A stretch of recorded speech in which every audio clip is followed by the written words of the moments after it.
Trajektoria e politikës amerikane ishte e qartë edhe për ambërritjes së Trump, e cila vetëm sa ka përshpejtuar një rrugë të pakthyeshme. SBA-t janë të angazhuara në një konkurrencë gjithnjë më të vështirë, komplekse dhe të ashpër me Kinën dhe çdo veprim, vendim dhe sjellje duhet lexohet në këtë kontekst. Trump thjesht e ka bërë të qartë se BE-ja është pak ose as pak e dobishme për të në këtë konkurrencë. Kështu ka deklaruar ministri italian i mbrojtjes Guido Crosetto në një postim në X, ku ai komentoi strategjinë e sigurisë kombëtare të SBA-s, duke shtuar se çdo vendim, çdo veprim i ardhshëm do trajtohet me një objektiv të vetëm, forcimin e SBA-s në konkurrencën e saj me Kinën. Ministri i mbrojtjes thotë se nuk është i mërzitur nga qëndrimi i ashpër i SBA-s ndaj Evropës, dhe kjo sepse ai gjithmonë ka thënë nuk mund të mbyllim syt ndaj realitetit. Kështu, pikërisht ditën që Pentagoni njoftoi miratimin e tij për shitjen e raketave me vlerë $300 milion për Italinë, Crosetto thotë se SBA-t janë të angazhuara në një konkurrencë gjithnjë më të vështirë, komplekse dhe të ashpër me Kinën dhe çdo veprim,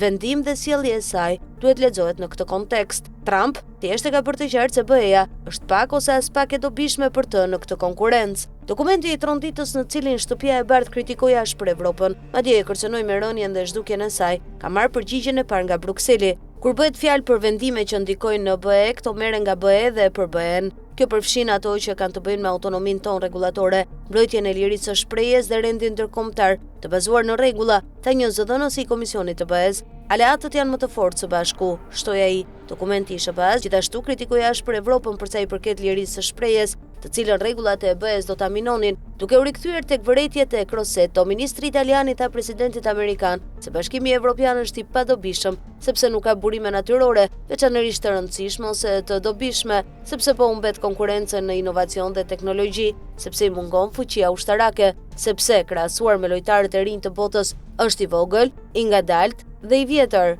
Arsyet pse e bëri këtë, edhe me një farë shpërsie, nuk janë të habitshme, sepse gjykimet e tij dhe ato të shumë figurave republikane ose të magas mbi disa nga qëndrimet dhe zgjedhjet politike të bashkimit janë të njohura prej vitesh.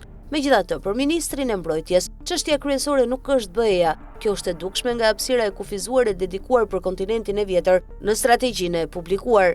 Çdo vendim, çdo veprim i ardhshëm do të adresohet me një objektiv të vetëm, forcimin e SBA-s në konkurrencën e saj me Kinën. Këtë qasje Crosetto e përcakton si pragmatike, të pandijeshme ose të lidhur, utilitare dhe të fokusuar ekskluzivisht në supremacinë ekonomike dhe teknologjike në vitet e ardhshme, sepse do të thotë supremaci në këtë shekull. Asgjë e re për ata që e kanë ndjekur atë gjatë viteve, asgjë e çuditshme krahasuar me vizionin e konsoliduar amerikan. Është ky skenar, siç thash, i parashikuar gjerësisht, që duhet përcaktojë zgjedhjet, vendimet dhe strategjitë e kombeve më të vogla, si ne. Edhe ne kemi nevojë për burime, sepse edhe ne kemi nevojë për teknologji, sepse edhe ne duhet rritim ekonominë tonë dhe të mbrojmë pasurinë tonë, jo për të ushtruar supermacin mbi askënd, por për të siguruar të ardhmen tonë. Ndërkohë, megjithatë, lajmi i keq është se ne duhet mendojmë për atë që aleatët tanë amerikan na kanë ofruar deri më tani falas, siguri, mbrojtje dhe parandalim. Nuk po flas vetëm për sigurinë ushtarake.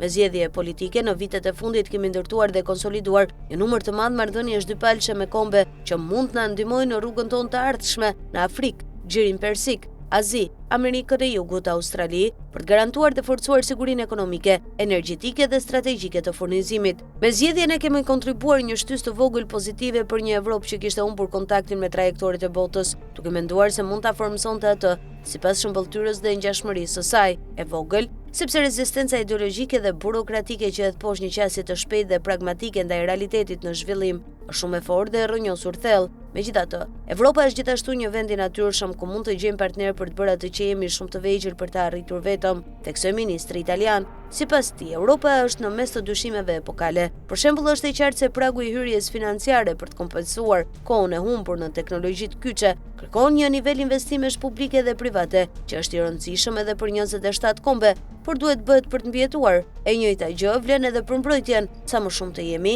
aq më i fortë është, aq më pak kushton. Jemi në mes të dyshimeve epokale. Duhet i shohim, t'i kuptojmë dhe ta drejtojmë anijen si në det gjatë një stuhie, sepse, siç ndodh në det, askush, madje as më i madhi, nuk është në gjendje të kontrollojë rrymat e korave në të cilat jetojmë, por të gjithë janë të detyruar t'i lundrojnë ato sa më mirë që të munden, thot Crosetto, sipas Corriere della Sera.